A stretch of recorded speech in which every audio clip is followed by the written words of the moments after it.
நான் இப்போது கூட்டத்தின் வாயிலாக துறை செயலாளர்களை கேட்டுக்கொள்கிறேன். நீங்க உண்மை செய்தி நாட்டு மக்களுக்கு சொல்லுங்க, நாங்க வேண்டான்னு சொல்லல. அதே நேரத்தில் திமுக தலைவர் ஸ்டாலின் சொல்வதை நீங்கள் திரித்து அவர் செய்யாத திட்டத்தை எல்லாம் சொல்ல வேண்டும் என்று சொல்லி நீங்கள் அதை வெளியிட்டா அதுக்கு முழு பொறுப்பு இந்த ஐஏஎஸ் அதிகாரி தான். இன்னைக்கு பாத்தீங்கன்னா திரு ஸ்டாலின் முதல்வரின் முகவரி திட்டம்,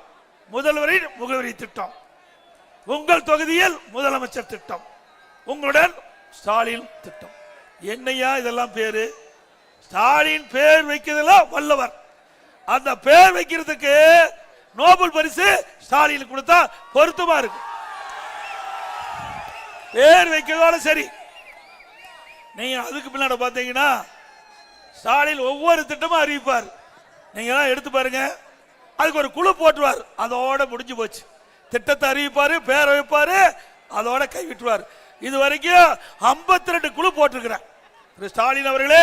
52 குழு போட்டிருக்கிறார். இந்த 52 குழு என்ன செஞ்சது? அதனால மக்களுக்கு என்ன நன்மை கிடைச்சது? எதுவுமே இல்ல. அத்தனையும் பொய். நாட்டு மக்களை ஏமாற்றுவதில் வல்லவர், கைதேர்ந்தவர் இன்றைய முதலமைச்சர் திரு ஸ்டாலின் அவர்களே. 2021 திமுக தேர்தல் அறிக்கையில் என்ன சொன்னீங்க? திராவிட முன்னேற்ற கழகம் ஆட்சிக்கு வந்தா 525 அறிவிப்புகள் வெளியிட்டதை செயல்படுத்துவோம் என்று சொன்னீங்க. செஞ்சாங்களா? அவர்கள் அறிவித்த 10% அறிவிப்பு செயல்படுத்தல.